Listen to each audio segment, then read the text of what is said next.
My mom knew exactly what she had feared losing most.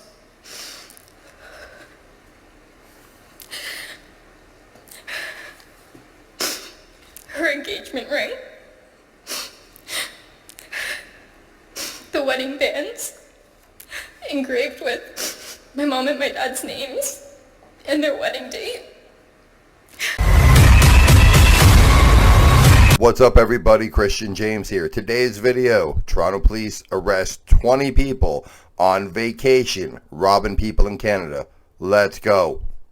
The Supreme Court of Canada has affirmed that the sanctity of a home is deeply rooted in our society, recognizing that the home is a place where Canadians should be afforded the highest expectation of privacy and security. Teamwork, collaboration within our community and our law enforcement partners has led to the arrest of 20 individuals and who have been charged with 235 criminal offenses. Every single one of these individuals arrived in York Region from outside the borders of Canada. And we believe their sole purpose for coming here was to commit crime for profit. These suspects work in groups to target homes in York Region and throughout the Greater Toronto Area. All right, ladies and gentlemen, you heard the officer. They came here on vacation to burglarize us. Trudeau's in charge. Trudeau gets rid of lawful handguns. Next thing you know, Canada's the place to go break in anybody's home because you know they're unarmed. Unless they're up north and they have hunting rifles and such. They're going to be largely unarmed because, again, you've outlawed handguns, and who the hell uses a rifle for safety? But this, ladies and gentlemen, speaks to the volume of the failure of our current political party, leaders, etc. When people decide that you live in a first world nation and they should come to that first world nation to commit crime because it'll be profitable for them and the risk of law enforcement is so minimal, we have a giant fucking problem. Like, why don't I just go commit crime? I already live here. I'm already here. What's the difference? These steps are very easy, but may greatly improve the odds that a criminal may walk past your home and make it less appealing for them to break in the first place. Things like installing security cameras, leaving interior and exterior lights on timers to make it look like someone is in the residence, cutting back trees and shrubs that obscure the entrance to your home, both in the front and back when possible. Close, lock, and secure all your windows and doors. Store valuables somewhere that it's unexpected. And something that I've said before when we're talking about auto theft or any sort of crime, get to know your neighbors.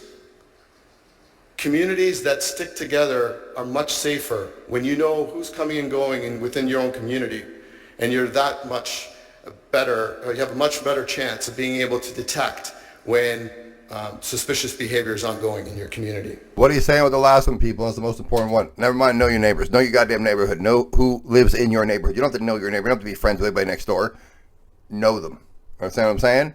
Recognize when things are out of pocket. Recognize when there's cars out of place. Recognize when there's, why is that car driven around 5 times? And to people that might seem like, oh, that's weird. It's not weird. It's just paying attention in life. I pay attention that way. I grew up poor. You're always, when you grow up poor, looking for the next suspect, looking for the next, well, that's out of place. Who's going to rob me? Who's going to steal my bike? Who's going to steal my lunch money? You know what I mean? Who's going to jump me from my new shoes? So growing up that way, I think you have a different point of view of the world because you're always watching. Everybody's a suspect. But it may be in nice residential neighborhoods that people didn't have to come up to. You just born that way. You don't pay as much attention. But again, it's okay to be suspicious. It's okay to make sure that you know who is in and out of your neighborhood. And it doesn't matter if they're black, white, Indian, Mexican, male, female, they, them, it, whatever. All that matters is that you're paying attention. Right? I work in my garage, so for 7-8 months of the year, the door is open. I can see the whole neighborhood. You know what I mean? People see me, I see them. It's been like 6-7 years of me doing this. I know when things are out of place. Right? Earlier this year, late last year, my next door neighbor's landlord came by and he walked up the back and I went, hey, can I help you with something? Oh, I'm the landlord. I'm just here to pick something up. Like, okay, cool. I want to know who you are. I could just let it go, but it's suspicious. Right? That's what he means. Pay attention to your own neighborhood. But in order to pay attention to your neighborhood, you have to go the fuck outside and see what's going on. I can tell you that in the case of Project Dusk, investigators relied on the resourcefulness of our local residents.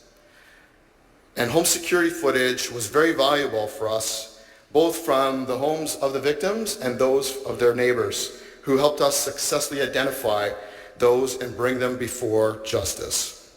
Rise in break and enters that occurs every year during the daylight savings time in the fall. York Region and the GTA experience the cyclical increase due to a direct linkage to crime tourism. Latin American theft groups and Eastern European theft groups enter Canada shortly after the daylight savings ends in the fall and return home to their countries in the spring after they've committed crime. What the fuck, people? What the fuck? Hey, Mr. Trump, I will become the 51st state if I could be locked and loaded in my own goddamn house. I'll shoot every... Ooh. The theft groups that I'm speaking of generally target residential homes between 6 and 10 p.m. Because residents have they've generally come home from work or they've returned home and left for groceries, family sports, going to the gym or going out for dinner. They wait until the residents are no longer at home. As Deputy Almeida stated, 20 individuals have been arrested and a warrant in the first has been put out for a 21st individual. There were a total of 6 separate crime groups that were disrupted and dismantled during this project. These offenses that the Integrated Property Crime Task Force are investigating, they are truly a whodunit style of investigation that the men and women of Project Us really excel at investigating. Look, ladies and gentlemen, you don't have to be a fan of all cops. You need fucking cops. Bottom line is, you need people investigating behind the scenes. It would be great if we could stop everything before it happened, but then you have to hire a bodyguard because that's what they're for. They're to guard you in case of issue, right? The police are there to respond after the fact because it'd be weird if they just followed you everywhere you went. Nobody wants that, apparently. But, ladies and gentlemen, you need them for shit like this because at the end of the day, people just get locked and loaded. The wrong person comes to your house. The wrong thing happens, and you shoot the wrong damn person because they're not trying to break in. They're just knocking on the door late because they're confused and think they're at so-and-so's house, but really their phone broke down, and now they're at your goddamn house getting shot in the face. But we need legal handguns because if this is the thing where there's people from fucking Europe and goddamn South America coming over here every year at daylight savings time to rob us, well, then let's just send them home in a body bag and not fucking coach. I would now like to call to the stage Natalia, who will be providing an impact statement. Hi, good morning everyone. My name's Natalia, and I'm writing the statement on behalf of my mom and myself to express our deep pain and devastation we've suffered due to the break and enter that took place in our home. This is not just about stolen belongings. It is about the destruction of our sense of safety, our peace of mind, and the precious memories of my dad that will never be replaced.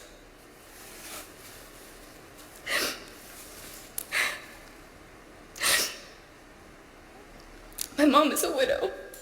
She has worked incredibly hard to provide a safe and loving home for me and my sister. She is the strongest person I know, raising a 9-month-old and a 4-year-old while grieving the sudden loss of my dad. I cannot imagine the weight of that responsibility. Yet, she did it with so much strength. To now see her go through this, to watch her relive that pain all over again is unbearable.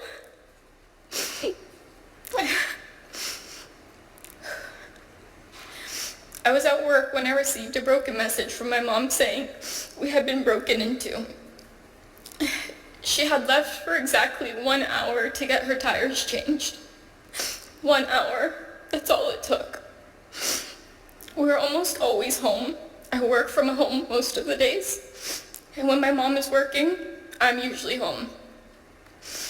It took that rare time she left, and this happened. When she returned, the doors were left wide open, and at first she thought it was odd, but when she stepped inside and saw that the house was completely destroyed. She hadn't realized what had just happened. We have several cameras, different cameras, but not a single one happened to work during that specific hour. I was panicking. I was at work.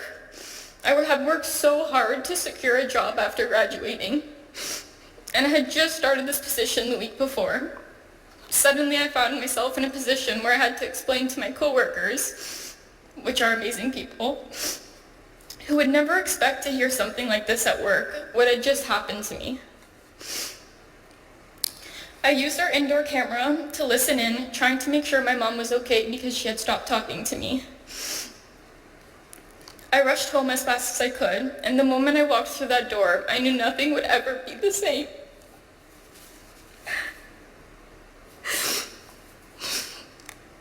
Our house was torn apart. Every single drawer emptied. Every piece of furniture overturned. Every inch of our home violated. I could tell my mom was in shock. She wanted to cry. But being the rock she is, she tried so hard to stay strong for me and my sister.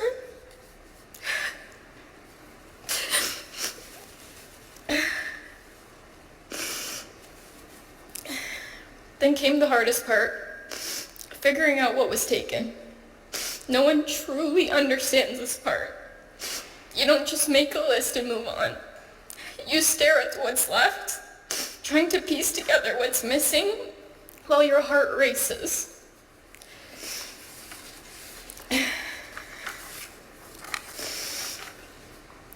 My mom knew exactly what she had feared losing most.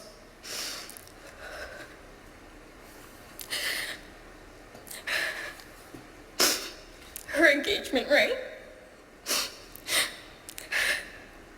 the wedding bands, engraved with my mom and my dad's names and their wedding date.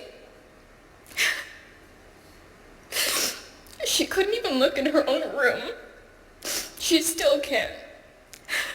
She threw out all of her furniture because of the thought of strangers rifling through her things was just too much to bear. Her dressers and nightstands were broken. Every single piece of clothing ripped from her room. She donated every single last item because she was disgusted knowing that someone else had touched them.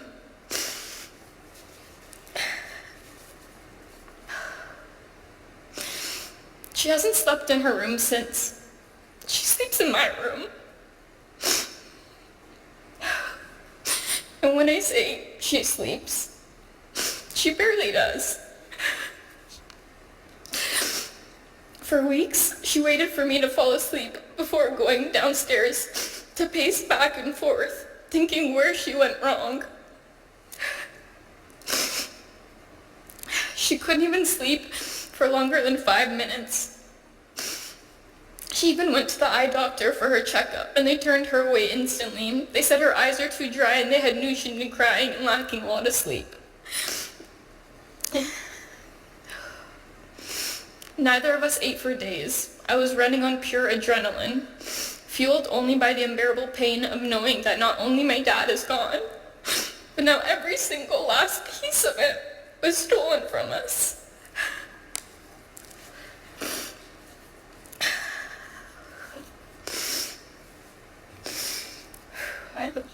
Even though the police worked so hard on our case, following every lead and even going door to door, I felt I couldn't just sit around and watch my mom break down.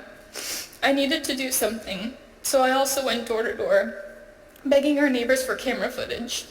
I stayed up all night watching the same clips over and over again, then waking up the next day and knocking on doors again. For me, it wasn't just about gathering evidence. It was the only thing keeping myself busy and sane.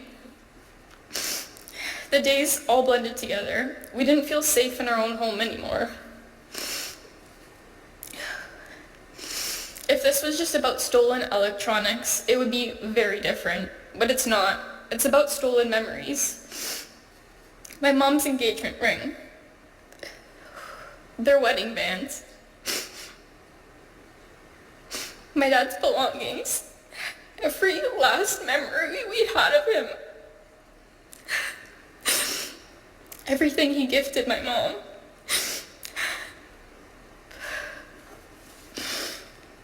No amount of money could ever replace those things. They were reminders of love, of family, of a man who can never be replaced. All right, ladies and gentlemen, that's about as much as I can take of that. Trudeau, Liberal Party, this is on you. You let criminals across the border to vacation to rob us, our most vulnerable. Look, that's a small woman. I imagine her mom's a small woman. Their dad's been dead for their entire life, 20 years, 25 years, 30 years, who the fuck knows? And they've lost everything due to us having the open borders to the whole fucking world and letting any bag of garbage into our goddamn country. Like, look, I'm not saying you need to have a list of countries that people can't come from, but if you know the list of countries these fucking people came from, how about you do more due diligence and screen the fuck out of them? There's a good chance that those criminals have criminal records back home. If not, then stop allowing people from those countries in. First world doesn't need second world, and we sure as hell don't need third world. You don't have to like what I said. That's what I fucking said. If you don't like it, go to somewhere else. At the end of the day, Canada is a great nation. It needs to be great again. And if Mr. Trump, if you want to make us the 51st state, locked and loaded, it's better what Trudeau is doing, which is letting people vacation here to rob us. You don't have to like, ladies and gentlemen, that it was a white lady that said it. At the end of the day, it was a fucking lady.